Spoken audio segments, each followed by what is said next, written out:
Today we'll be reviewing the Tobii Dynavox Compass app as a full communication AAC device.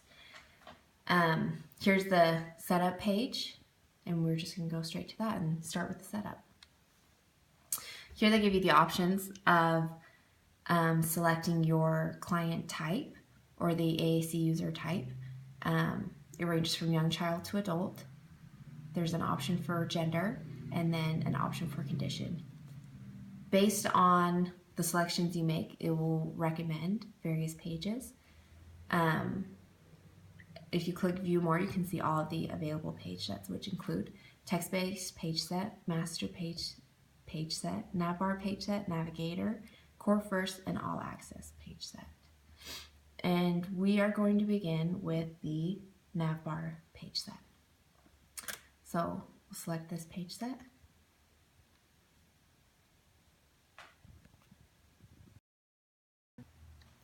Okay, so here we have, after we have loaded the page set that we've desired, it gives us the option to go through this questionnaire, which will help us select the level of the AAC user based on their literacy skills and different abilities.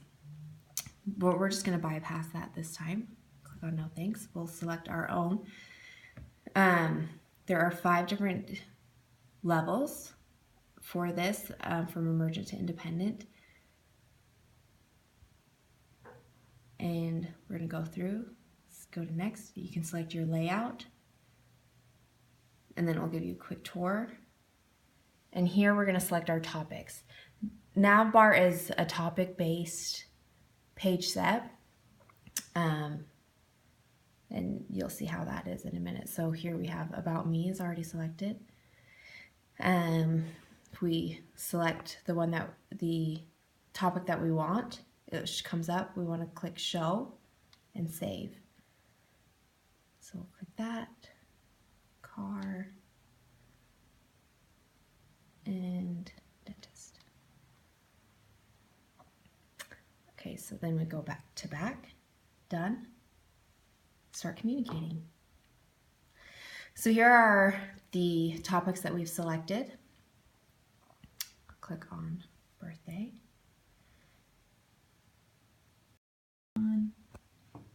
So the topics have a scene, and then general selections, general phrases and sentences that correlate with the topic.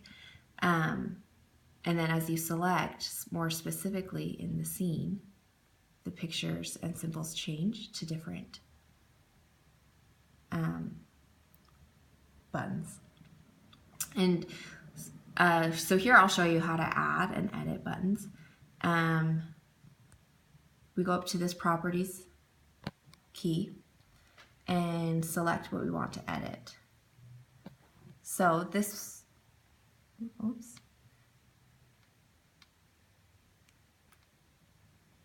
So here is it says I want more, like it says on the picture.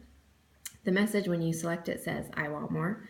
If we wanted to say I want more cake, it's easy enough. Reset. There's also options to select a different picture. And then when we push this time, I want more. I want more cake. Perfect. Okay, and then to add a button, we're going to go to this Properties button again. Scroll down. Properties button. Select the empty square. I'm going to start by selecting the picture.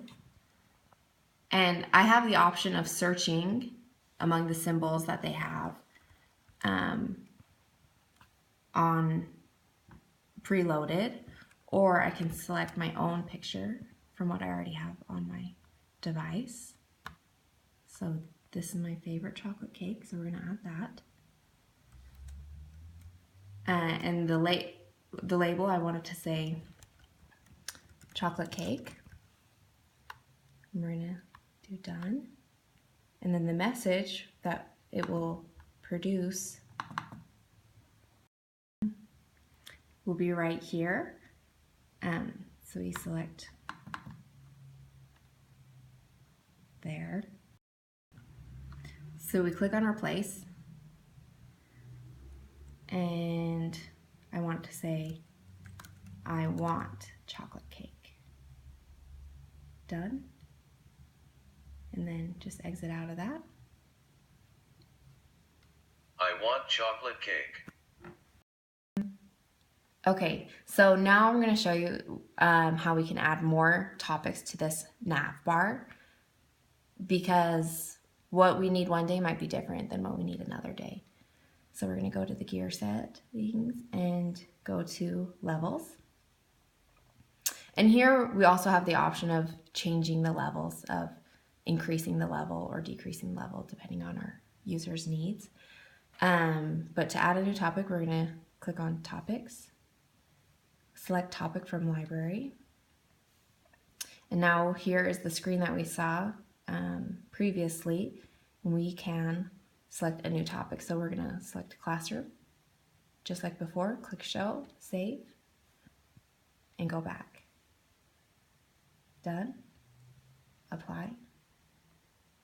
And here is our classroom topic.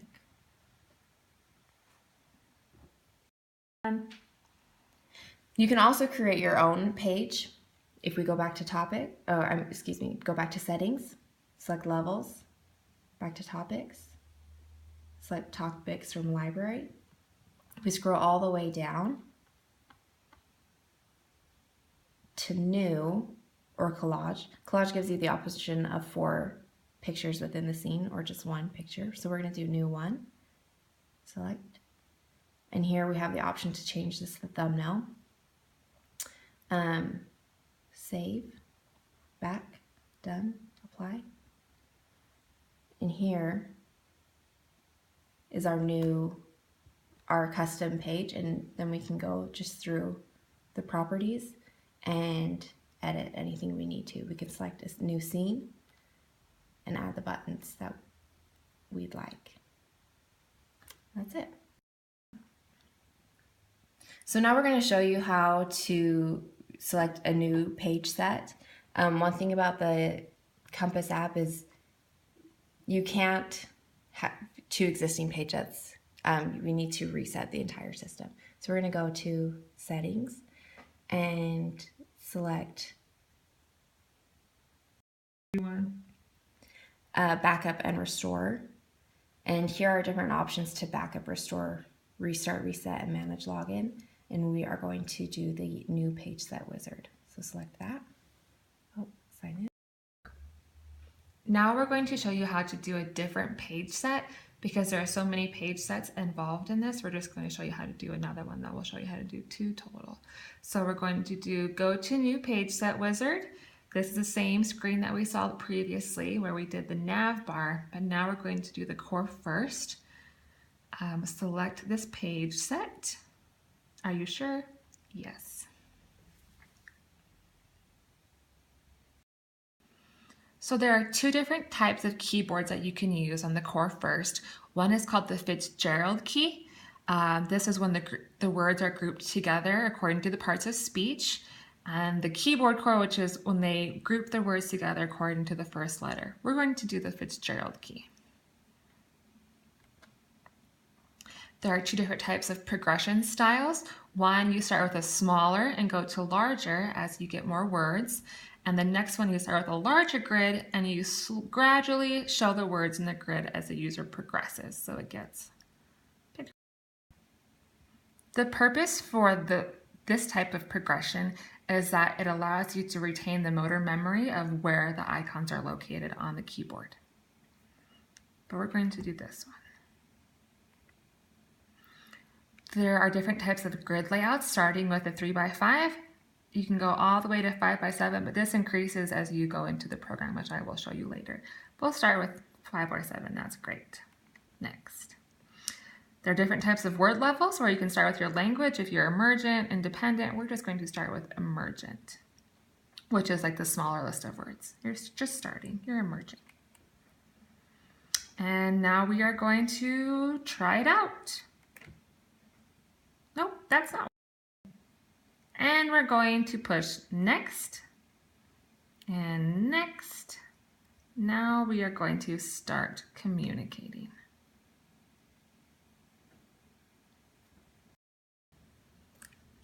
So the core button on this page set involves just the vocabulary that you want to be using in your everyday communication. We're going to go through these tabs here on the left. The quick fires are very commonly used phrases or words that you might need that you can access quickly.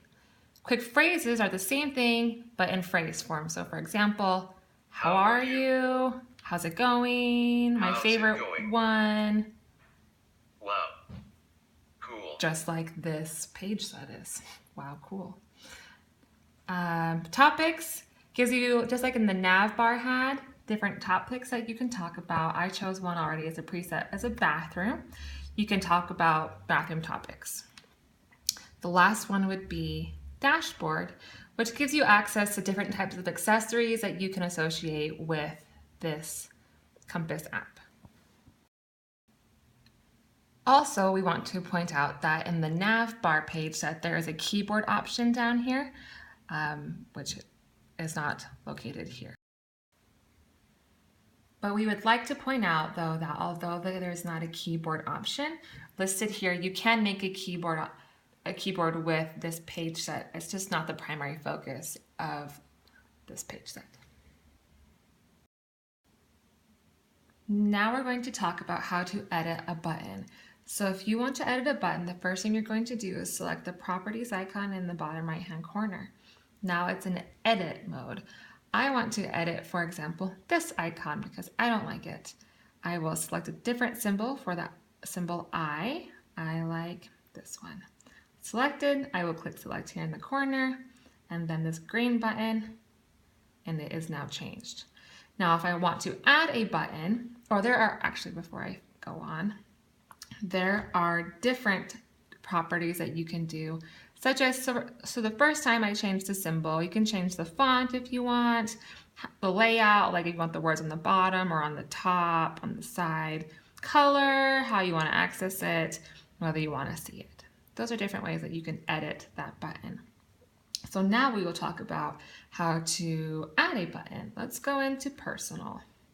And I want to add, for example, one of my favorite foods because everything listed here is good, but I also really love potato chips. So I will again select the icon in the bottom right-hand corner into modify mode. I will select the button or the square that I want, and I love, oh, what happened? Potato chips. I will select the button for a symbol. I like these potato chips. Select, and then I will push this to say that I am all done. And now we have potato chips as one of my favorite foods. Potato chips. Another option is to create a different type of page. If you don't like the way that this looks, we can edit it. And so we'll go to this gear icon and select Page Creator. Under Page Creator, you can select your own blank page if you like, or you can create a like page, which gives you an already created template.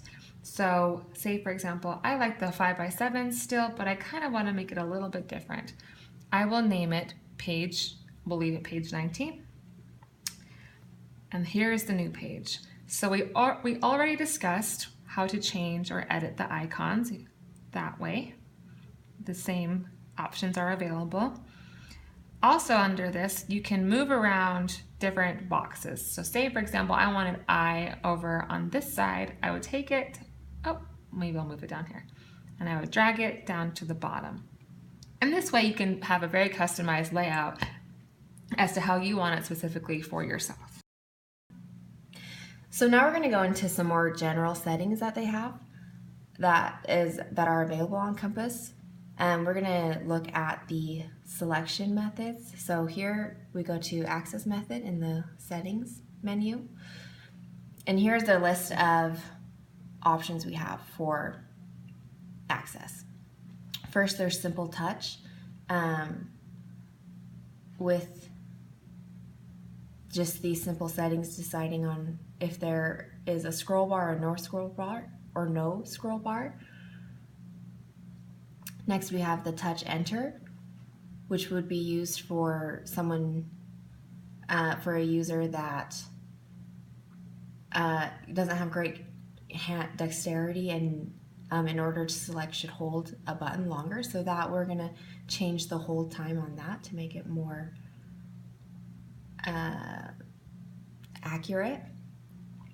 Then we have the touch exit, and that's for a user whose hand stays on the device and selects a button by releasing it. So there we would change the release time, which is available right there. Next is the scanning. And there are a couple of different scanning options. We have the one switch, and it's an automatic scanning where the device will scan through whatever pattern you decide. And one switch is used to select the column or the row or button highlighted. The other option is the two-step scan, this two-switch step scan, where one switch is used to control the highlighted columns or rows, and the other switch is used to select an item. Again, these are our options for personalizing what you are to our needs, a pattern, interface, how they select pages, and then hold time as well. And lastly is the mouse option, which is used for a selecting with a mouse. Now we're going to look at rate enhancement. So that was, back in the settings page, we select rate enhancement, and here we have our options for auto-expand abbreviations, predictions, and message history. The auto-expand abbreviations are easy to add. When a user puts in an abbreviation, this tool will expand the abbreviation to the complete phrase or sentence that you select. So they have the options of IDK for I don't know and TTYL for talk to you later. We can add our own by selecting the manage button in the corner, clicking new, adding a new abbreviation and the expansion we want it to be. So now when the user puts an IDC, the output will be I don't care. Select done, back. Here on prediction, we have settings for if you want word prediction at all, if you want it based on context or how you want it predicted, and how much prediction you want while using this device. Lastly is the message history. If a user has a message that the user has previously input, we have the option of saving those messages. So if the user tells a story and wants to tell the story again later, as the user begins to retell the story a second time, the message history will appear and provide the message that was given previously. We are now going to talk about the voice settings. Under settings, this is where you set how you want your voice to sound when you click the speak button. There are different types of voices that you can choose. If you want to go to download and manage voices, there are different options of different voices that you can use to apply to your page set. For example, you can have Amy, English, United Kingdom, Brian, different types of voices that you like. You can also choose for your voice to have voice highlighting by clicking enabled. You can have your voice boosted by clicking enabled. You can change the volume of the voice by selecting on this gauge. That's really loud. And you can also change the rate by doing the same thing. Here would be really slow, this would be really fast. And then at the end, just to see how you like it, you can click the voice preview to see how it is. Might be a little bit loud. This is how the voice currently sounds. We can do an example of what it's like if the rate goes up. This is how the voice currently sounds. All right, there's a brief overview of the voice. More information about the Dynavox Compass app can be found at the website www.tobiidynavox.com/compass-overview. The price of this model can be found, or this app can be found at that website, and the price is $179.99 plus the price of the tablet that you choose.